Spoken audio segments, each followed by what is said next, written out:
Welcome to Martha Family Secrets. I had spent years imagining that moment. The one where I could finally breathe without something heavy pressing down on my chest. The day I would choose myself without apologizing for it. And when it finally arrived, it arrived quietly. It was the morning I quit my job. There was no dramatic speech. No door slammed behind me. Just a calm email, a trembling finger hovering over the send button, and then silence. The kind of silence that either terrifies you or sets you free. My name is Serena Calloway. I am 27 years old. And this is the story of how I bought my dream home to heal, and how my own parents tried to take it from me before I even unpacked my bags. Please subscribe and like this video and listen to my story till the end. Let me know which city you are listening from. That way, I can see how far my story has traveled. Because if you are sitting somewhere right now feeling like your life has never quite belonged to you, I need you to know that what I did next changed everything. And I think it might change something for you too. For years I had worked overtime. I had swallowed insults from clients who spoke to me like I was invisible. I had lived inside a schedule that treated my own existence as an afterthought. I told myself it was temporary. That exhaustion was just the price of stability. That one day the sacrifice would add up to something solid. But stability never came. Only deeper fatigue. Only longer hours and a quieter version of myself I barely recognized anymore. So I walked away. 3 weeks later, after draining most of my savings and terrifying every practical voice inside my head, I bought my dream beach house. It was not a mansion.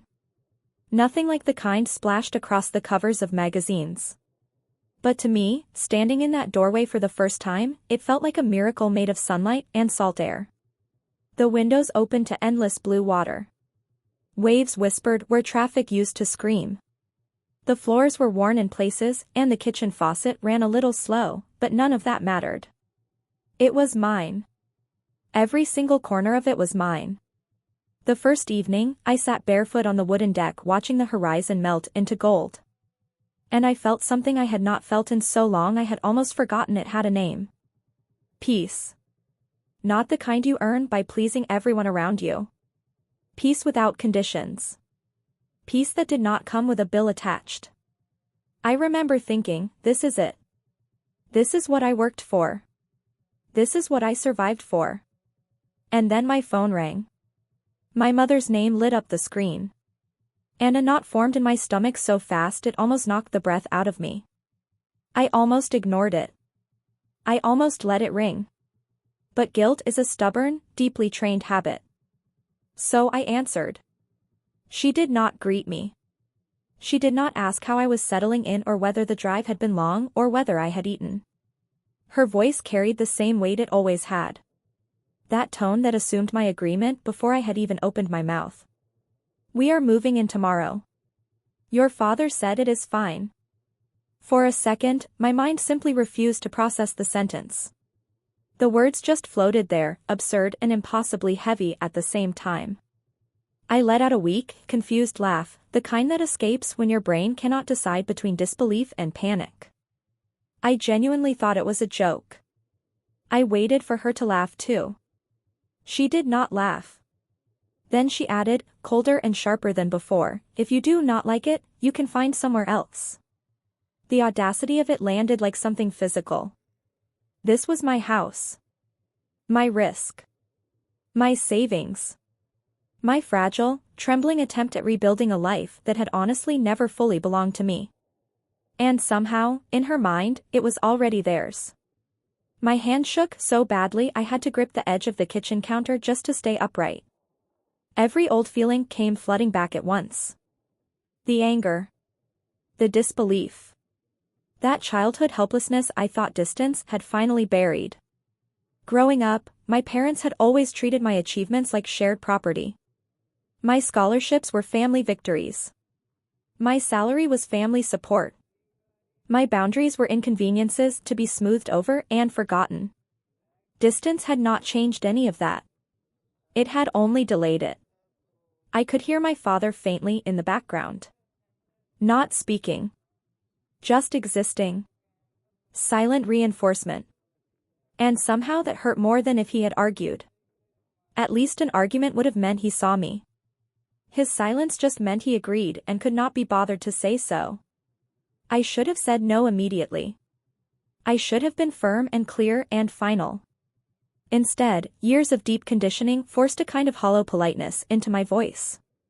I asked questions I already knew the answers to. How long are you planning to stay?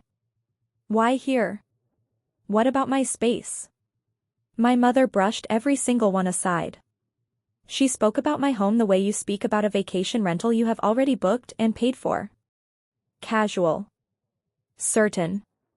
Completely indifferent to the fact that someone else lived there. When the call ended, the house that had felt like sanctuary 20 minutes earlier now felt invaded. The air itself felt different. Heavier. I paced the living room for what felt like hours, rage and panic wrestling each other inside my chest with nowhere to go. Selling the house was impossible. Letting them walk in and take over was unthinkable. Every scenario I ran through left me cornered in a different direction. But somewhere beneath the fear, something else began to form. Something slow and steady and completely new. A clarity I had never quite felt before. For the first time in my life, I was not trapped inside their house. I was not dependent on their approval to stay or go. This time, the ground I was standing on was mine. The rules were mine. And the trembling stopped. Before I go any further, I need to ask you something. Has someone in your life ever spoken to you like your choices were theirs to make? Like your home, your money, your peace was just available to them whenever they needed it? Drop a yes or no in the comments right now. Because what I did next, I had never done before in my life. And it started at dawn.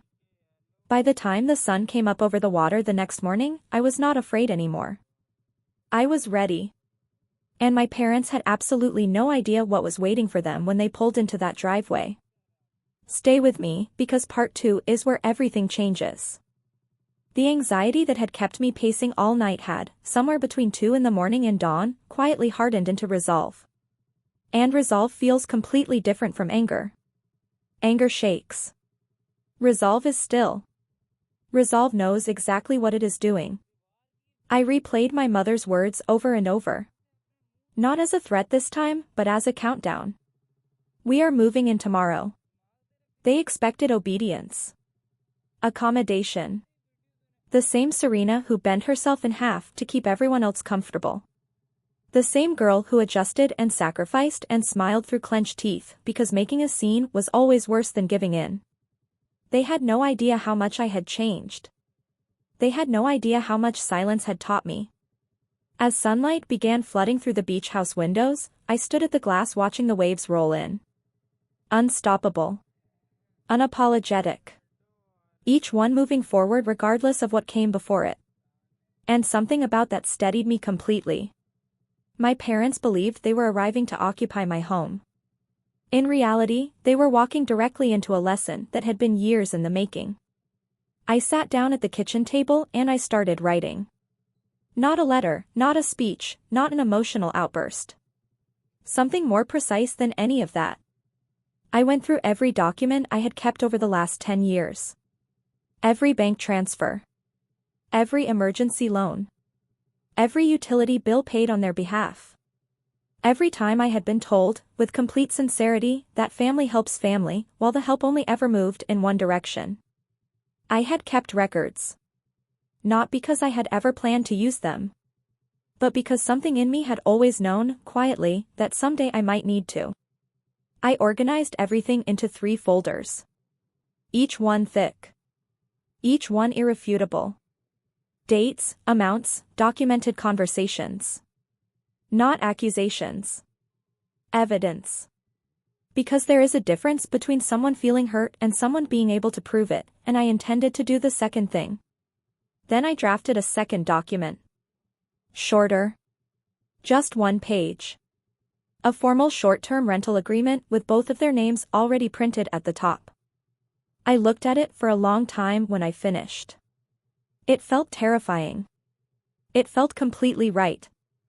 It felt like the first truly adult thing I had ever done in my relationship with my parents, not because adulthood means cruelty, but because it means honesty. It means saying, here are the rules that apply to everyone. Including you. Especially you. I did not sleep. I did not need to. By the time morning arrived wrapped in that deceptive coastal calm, the kind that makes everything look harmless just before something irreversible happens, I was already up. Already steady. Already ready. I moved through the house slowly, deliberately, the way you move when you know exactly what you are doing and why. Every object had a purpose. Every detail had been considered. The folders sat neatly on the living room table like quiet declarations. The beach house no longer felt like a retreat that morning. It felt like the first room in my life where I was completely in charge of what happened next. I want to stop right here and ask you something. Have you ever sat alone in the middle of the night, heart pounding, and turned your fear into a plan? That shift, that moment when panic becomes purpose, it is one of the loneliest and most powerful feelings a person can have. Tell me in the comments if you have ever been there. Because you are not alone in that kitchen at 2 in the morning. I promise you that. The folders were ready. The document was printed. And at 10:45 the next morning, an SUV rolled into my driveway like it owned the place. Because in their minds, it already did. Stay right here. Because in part 3, they walk through that door, and everything they thought they knew about me is about to come apart. They arrived exactly as my mother had promised. Their SUV rolling into the driveway with the easy confidence of people who have never once questioned whether they are wanted somewhere. I watched from the window, heart steady, hands completely still for the first time in 2 days. My mother stepped out first. She scanned the property with an open, comfortable satisfaction, already taking inventory with her eyes, already rearranging things in her mind. My father followed a step behind her, wearing that same expression he had carried my entire childhood. Not cruel. Not particularly kind either. Simply absent in the way that costs more than cruelty ever could, because at least cruelty acknowledges you exist. They did not knock. Of course they did not. Why would they knock on what they had already decided was theirs? My mother pushed the front door open and walked in like someone crossing a finish line they had been running toward for years. Serena, she called out, her voice echoing through my home before she had even cleared the entryway, you really should have cleaned the front step. Something was tracking in from the path. Criticism before hello. Judgment before affection. Some things never change no matter how many miles you put between yourself and them. I came around the corner and greeted them with a calm smile. Not forced, not brittle, not the kind of smile I used to paste on when I was desperate for approval. A real smile. The kind that comes from knowing exactly where you stand. My mother blinked. She had expected either obvious resistance or enthusiastic welcome. Composure she had not prepared for. That was the first crack in her certainty, and I watched it form in real time. Before anything else could happen, I said, I prepared something for you both. Curiosity moved across my mother's face, followed almost immediately by suspicion. My father shifted his weight and said nothing. I led them both into the living room where the 3 folders sat waiting on the table. The moment they saw them, the air changed. My mother's expression tightened. Paperwork in our family had never signaled anything pleasant unless it came with a check attached to it. What is this? She demanded. Receipts, I said. Agreements, records. Everything connected to the last 10 years of my life. Confusion gave way to irritation so fast it was almost impressive. She let out a short laugh and waved her hand as if brushing away something minor. Oh please, Serena, we drove for hours. Do not start with drama the moment we arrive. But I did not react. I simply opened the first folder and slid it across the table toward her. Inside were pages upon pages. Bank transfers. Loan repayments. Utility payments made on their behalf. Medical expenses covered quietly and never mentioned again. Emergency after emergency where family helps family had meant Serena handles it while pretending not to notice the cost. Numbers. Dates. documentation going back a full decade. The color left my mother's face in a way I had never seen before. Not anger, not yet, but the specific, uncomfortable color of someone watching their own story rewritten in ink they cannot argue with. My father leaned forward. His eyes moved slowly across the pages. The silence that filled the room was the heaviest kind. The kind with real weight behind it. I tracked every financial favor, I said. My voice was steady in a way that surprised even me. Every time I was told family helps family, I documented it. Every rent payment. Every emergency. Every time my own life was postponed so that yours could continue without interruption. My mother's composure fractured. Are you seriously trying to bill your own parents? Her voice had that sharp edge I had known since I was old enough to argue back and wise enough not to. I am establishing boundaries, I said. Legally. Permanently. I need you to stay with me right here. Because I know some of you are reading this thinking, but they are your parents. And yes. They are. And I love them. I love them through every single one of those documented moments. But loving someone does not mean handing them the keys to your life and watching them drive it wherever they want. Tell me in the comments, has love ever been used against you as a reason to accept something that was not okay? I read every single response. Then came the second part of the surprise. I placed a single sheet of paper on top of the open folders. 1 page. Clean and formal. A short-term rental agreement with their names already printed at the top. My mother stared at it. Disbelief and fury fighting each other across her face. You said you were moving in, I said. But this is my house. No one lives here without my terms. If you stay as tenants. Temporary, conditional, and with full respect for the space and the person who owns it. The explosion came then. The one I had been expecting since the moment I first drafted the plan. My mother's voice rose sharp and incredulous, accusations tumbling out one after another. Selfish. Ungrateful. Ridiculous. The entire familiar arsenal of guilt and outrage that had kept me manageable for 27 years. But something extraordinary happened. For the first time, her words had nowhere to land. They no longer had access to anything. Not the house. Not the situation. Not me. The walls she had always been able to shake simply did not shake.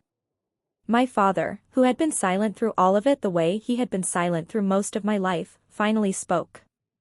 His voice was strained in a way I had not heard before. Serena, this is extreme. No, I said quietly. What was extreme was assuming you could walk into my life whenever it suited you and help yourselves to whatever you found there. The confrontation stretched on. The accusations kept coming. And then something shifted in my mother's face that I had genuinely never seen there before. Not anger. Not guilt. Something rarer. Uncertainty. Stay with me for part 4, because what happened next, the thing my father said when the room finally went quiet, that is the part 1 was not prepared for. The confrontation moved through its stages the way storms do. Loud and overwhelming at first, then slowly losing force as it meets something it cannot move. My mother's voice had reached its peak and then, gradually, like a wave that runs out of shore, it began to recede. She looked around the living room. Not with the ownership she had carried in with her. With something that looked uncomfortably close to recognition. The recognition of someone who has just realized they are standing in a space that does not belong to them and never was going to. They had arrived carrying authority like luggage, certain it would travel with them wherever they went. Instead, they had walked into a closed system. One they could not control. One they could not reshape to fit the version of me they had decided on decades ago. My father sat down slowly in one of the chairs near the window. He looked out at the water for a long moment. When he finally spoke again, his voice was quieter. Almost a different register entirely. We did not think you would actually do this, he said. And the honesty of that, the naked, unguarded admission of it, hurt more than anything my mother had shouted. Because it meant they had known. Some part of them had always known that what they asked of me was too much. They had simply trusted that I would absorb it the way I always had. I sat down across from him. Not aggressively. Not triumphantly. Just as a person who was done standing on the far side of a line. "I know," I said. My mother had gone quiet. She stood near the bookshelf holding the rental agreement loosely in one hand, staring at it the way you stare at something when you are trying to find the loophole and slowly accepting there is not one. "I love you," I said. And I meant it with everything in me. Every complicated, exhausted, still hopeful part of me. I love you both. But love without respect is just control wearing a kinder mask. And that ends here. In this house. Today. No one shouted after that. There was no dramatic storming out, no door slammed hard enough to rattle the windows. Just a long, heavy, uncomfortable stillness. The kind that settles over a room when something true has been said and cannot be unsaid. They could accept my terms or leave. That was the entirety of the choice available to them. And for once, the choice was completely theirs. Which meant, for once, it was also completely out of my hands. I want to pause here because I know how hard it is to say I love you and draw a line in the same breath. People will tell you that real love does not have conditions. But I think real love has one condition, that we do not disappear inside of it. That we remain a person, not just a function. Tell me below if you have ever loved someone and had to protect yourself from them at the same time. That is one of the loneliest places to stand. And I want you to know someone else has stood there too. They stayed for a while longer, the three of us sitting in a strange new quiet that none of us had experience navigating. My mother set the rental agreement down on the table without signing it. She did not throw it back at me. She did not tear it. She just set it down carefully, which somehow felt more significant than either of those things would have. My father asked, quietly, if I needed any help with the porch railing he had noticed on the way in. The post on the left side was leaning slightly. I said I would handle it. He nodded. Said it looked like a good house. Said the view was something else. I told him I knew. When they walked back toward the front door, my mother paused in the entryway. She looked back at the room once, then at me. Her face was doing something complicated that I did not have a full name for. Not defeat. Not pride. Something in between that I had never seen her wear before. She did not apologize. I had not expected her to. Not today. Maybe not ever, in the direct, clean way people apologize in films. But she looked at me differently. For the first time in my memory, she looked at me like I was a separate person. Not an extension of her decisions. A person with a house and a plan and a line she could not cross. That was enough for that day. I watched their car disappear down the road from the deck where 24 hours earlier I had sat barefoot watching the horizon and feeling peace for the first time in years. And standing there, with the ocean behind me and the folders still open on the table inside, I felt something I did not have a word for yet. Stay for part 5. Because what came after that day was not just relief. It was the beginning of something I had never once been allowed to build before. The ocean does not pause for anyone. I stood on that deck for a long time after their car turned the corner and disappeared from view. The waves kept rolling in exactly as they had the evening before, when the house had felt like a miracle. They had not stopped for the phone call. They had not stopped for the confrontation. They were not stopping now. And something about that steadied me in a way I cannot fully explain. The fear that had defined so much of my life, the constant low hum of not wanting to disappoint, not wanting to disrupt, not wanting to take up too much space or cost too much or want too much, that fear had dissolved into something I had not felt before. Certainty. Not arrogance. Not hardness. Just a quiet, solid knowledge that I had done the right thing and that I could live inside that knowledge without apology. I went back inside. I closed the front door behind me, my door, and I stood in the living room looking at the folders still spread across the table. I had spent years accumulating that evidence without consciously knowing I was doing it. As if some part of me had always understood that someday I would need to show someone the full picture of what quiet compliance had cost me. And I had shown them. And they had seen it. That was more than I had ever managed before. Tell me in the comments. And if you have dealt with something similar, share your story. You are not alone. Subscribe for more stories about standing your ground and reclaiming your life. In the weeks that followed, something interesting happened. My mother called. Not immediately, not within the first few days, but about 2 weeks later. The call was shorter than usual. More careful. She asked how the house was. She asked if the kitchen was big enough. She even asked, in a roundabout way that only someone who has never directly apologized in their life could manage, whether I had enough furniture for the second bedroom. It was not an apology. But it was a question. And questions, when they come from people who used to only make statements, are a kind of progress. My father sent a text 3 days after that. Just a link to a YouTube tutorial on fixing a leaning porch post, and below it, the words, "Thought this might help." I watched the video. I fixed the post myself on a Saturday morning with the sun coming in low over the water. And when I was done, I stood back and looked at it, straight and solid and correctly set, and I thought about how much of my life I had spent waiting for someone to come fix things that I was always capable of fixing myself. Can I be honest with you for a second? The hardest part of all of this was not the confrontation. It was not the folders or the rental agreement or watching my mother's face when she read the numbers. The hardest part was the days after, when the adrenaline faded and the quiet came, and I had to sit with the fact that I had changed something permanently. That the version of me who would have just let them move in was gone. And I had to learn to live without her. Have you ever grieved a version of yourself you had to leave behind in order to grow? Tell me below.